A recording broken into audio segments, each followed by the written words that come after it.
Hello everyone, welcome back to Taiyari online. मैं हूं सुधा। आज की वीडियो में हम 9 अप्रैल 2021 के डेली करंट अफेयर्स एमसीक्यू के बारे में जानेंगे और साथ ही आपको बताए जाएंगे प्रश्नों से संबंधित महत्वपूर्ण तथ्य। ये वीडियो आपके आने वाले सभी एग्जाम्स के लिए इम्पॉर्टेंट है, तो वीडियो को आप अंत तक देखें। यदि आपको इस वीडियो का PDF चाहिए तो आप हमें ज्वाइन करें टेलीग्राम ग्रुप पर। टेलीग्राम ग्रुप का लिंक आपको डिस्क्रिप्शन में मिल जाएगा। साथ ही GK, current affairs and latest updates पाने के लिए तैयारी ऑनलाइन को सब्सक्राइब करें, बेल आइकन को दबाएं ताकि सभी नोटिफिकेशन सबसे पहले आप तक पहुंचे। आप हमें इंस्टाग्राम पर भी ज्वाइन कर सकते हैं, इंस्टाग्राम का लिंक आपको डिस्क्रिप्शन में मिल जाएगा। तो चलिए देर न करते हुए पहला प्रश्न देखते हैं। पहला प्रश्न है, निम्न में से किस राज्य सरकार ने हाल ही में गरीब सवर्णों को सरकारी नौकरी की उम्र सीमा में छूट देने की घोषणा की है? तो देखिए, यह घोषणा किया गया है राजस्थान सरकार के द्वारा। ऑप्शन नंबर डी इसका करेक्ट आंसर है।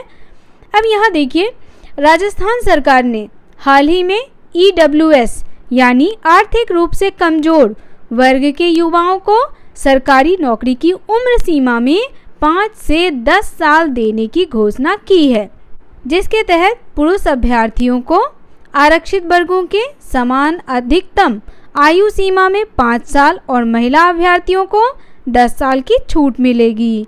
नेक्स्ट क्वेश्चन है, रिलायंस जियो इंफोकॉम लिमिटेड ने हाल ही में किस कंपनी के साथ हुए एक स्पेक्ट्रम ट्रेडिंग समझौते में 800 मेगाहर्ट्ज बैंड में स्पेक्ट्रम के अधिकार खरीदे हैं?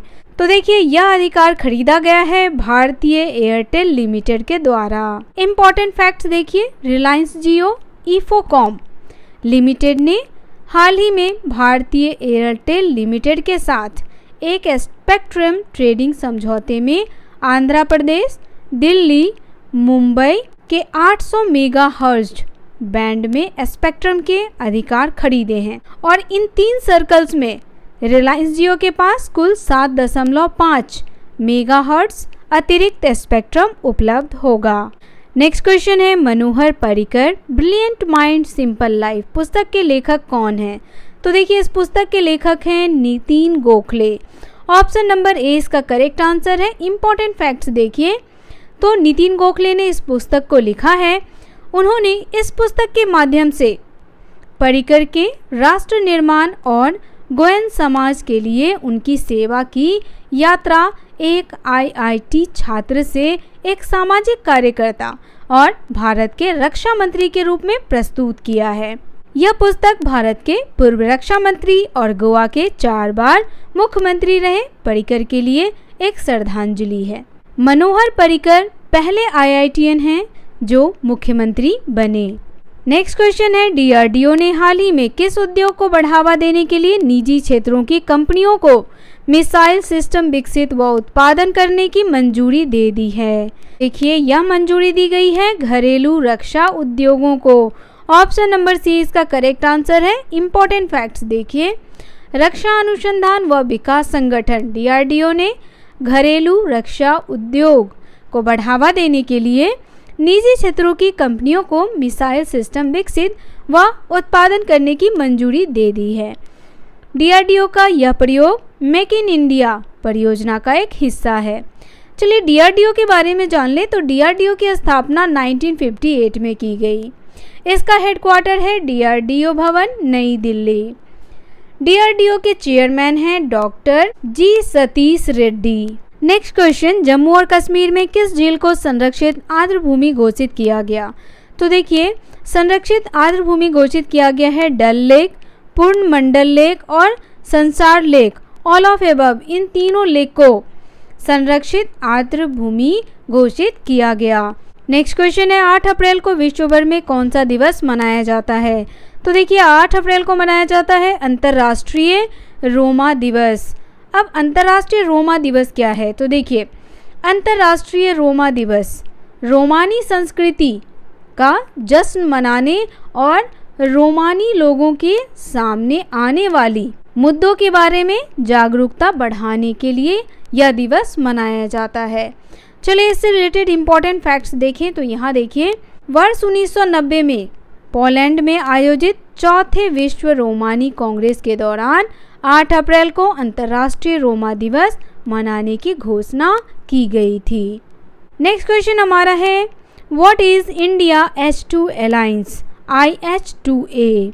अब हमें बताना है कि इंडिया H2 अलायंस क्या है। तो देखिए, इंडिया H2 अलायंस जो है वह एक गठबंधन है जो वैश्विक ऊर्जा कंपनियों ने मिलकर के किया है।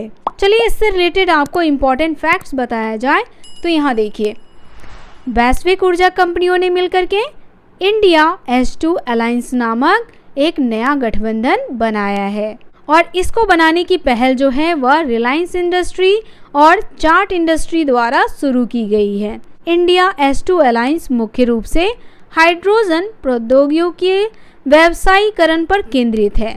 यह भारत में हाइड्रोजन अर्थव्यवस्था और आपूर्ति श्रृंखला को बढ़ावा देने का काम करेगा। IH2A इंडिया H2 अलायंस मुख्य रूप से रिफाइनरियों, स्टील, सीमेंट, उर्वरक, बंदरगाह, लॉजिस्टिक्स और भारी शुल्क परिवहन उपयोग के मामलों जैसे औद्योगिक समूहों पर ध्यान केंद्रित करेगा।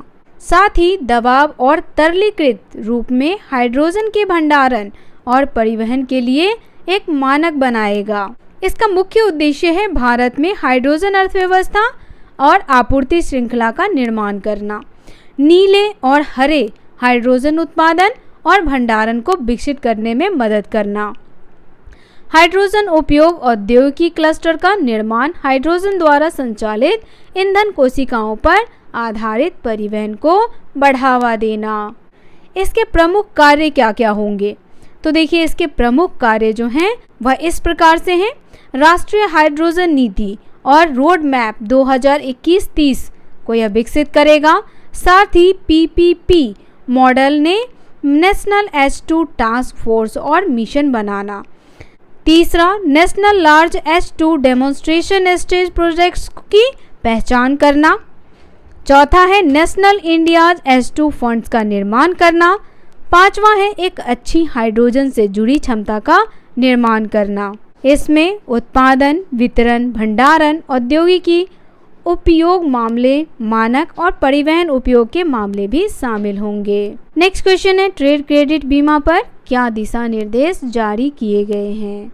तो चलिए इसके बारे में आपको विस्तार से बताया जाए तो यहाँ देखिए, भारतीय बीमा विनियामक और विकास प्राधिकरण IRDA ने हाल ही में सामान्य बीमा कंपनियों के लिए एक मसौदा यानी कि दिशा निर्देश जारी किया है और यह दिशा निर्देश जो है वह मुख्य रूप से MSMEs के लिए अनुकूलित कवर के साथ क्रेडिट बीमा उत्पादों पर केंद्रित है। अब यहाँ देखिए, ट्रेड क्रेडिट बीमा पर दिशा निर्देश क्या हैं?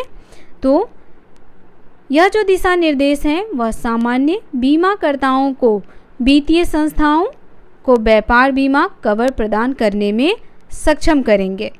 इससे कंपनियों को विदेशों में अपने जोखिमों का प्रबंधन करने, व्यापार वित्त पोषण पोर्टफोलियो से जुड़े गैर भुगतान जोखिमों का प्रबंधन करने और नए बाजार तक पहुंच प्राप्त करने में मदद मिलेगी। और नए दिशा निर्देशों के साथ पेश किया गया ट्रेड क्रेडिट बीमा खरीदारों द्वारा माल और सेवाओं का भुगतान न करने के जोखिम के खिलाफ व्यवसायों की रक्षा भी करेगा। नेक्स्ट क्वेश्चन है भारत जापान ने किस प्रकार के सहयोग के लिए समझौता ज्ञापन पर हस्ताक्षर किए हैं? तो चलिए आपको बताएं कि भारत और जापान ने किस प्रकार के सहयोग के लिए समझौते ज्ञापन पर हस्ताक्षर किए हैं।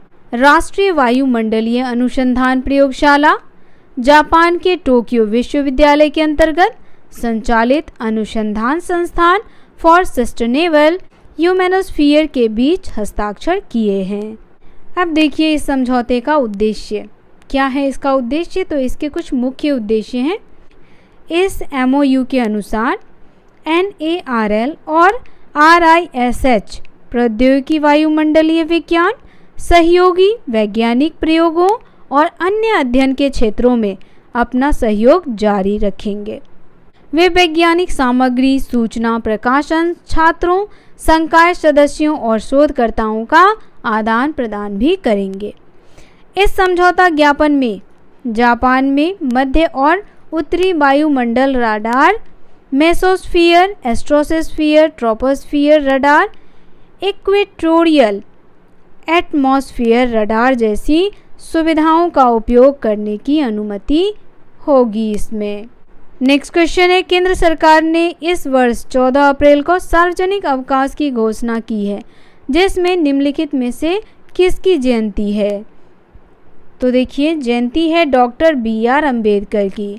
ऑप्शन नंबर ए इसका करेक्ट आंसर है। चलिए क्वेश्चन से रिलेटेड इंपॉर्टेंट फैक्ट्स देखें तो केंद्र सरकार ने 14 अप्रैल को डॉक्टर BR अम्बेडकर के जन्मदिन को सार्वजनिक अवकाश घोषित किया है। डॉक्टर BR अम्बेडकर भारतीय संविधान के मूर्तिकार थे और देश हर साल पहले से ही उनके जन्मदिन को अम्बेडकर जयंती के रूप में मनाता है। सरकार ने घोषणा की है कि इस वर्ष से 14 अप्रैल को सार्वजनिक अवकाश के रूप में घोषित किया जाएगा। यह BR अम्बेडकर की 130वीं जयंती है। डेली करंट अफेयर्स MCQ का ये वीडियो यहीं समाप्त होता है। वीडियो आपको कैसा लगा आप हमें कमेंट करके अवश्य बताएं। यदि आप हमारे चैनल पर नए हैं तो चैनल को सब्सक्राइब कर लें, बेल आइकन को दबाएं ताकि सभी नोटिफिकेशन सबसे पहले आप तक पहुंचे और वीडियो को ज़्यादा से ज़्यादा शेयर करें। तो मिलते हैं आपसे नए दिन नए प्रश्नों के साथ। तब तक के लिए आप सभी का धन्यवाद।